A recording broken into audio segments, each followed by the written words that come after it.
natin ngayong umaga. Ito ba ay batay na rin sa request ni Mang Rogelio Brown, isang driver. Manong drivers, kayo po ba ay may SSS? Na-avail po ba ninyo? By 2020, One Malaysia, introduced by Prime Minister Najib Razak. Alam niyo po bang entitled kayo sa mga nabanggit ng benepisyo? Ito po ay dahil sa ilalim ng batas, itinuturing kayong empleyado ng operator o owner ng inyong minamanehong sasakyan na ito ay bus, jeepney o taxi.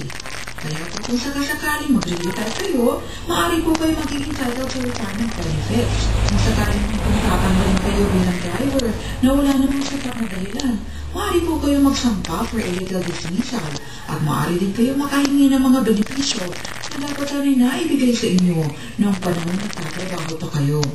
Pero sa ating po makikipag-usap sa ilan na rin mga taxi drivers, napagalaman natin patuloy pa rin ang boundary system bilang arrangement ng mga drivers at operators. Ang sistema, ipifix ng operator ang amount ng kailangang iintrega ng manong driver.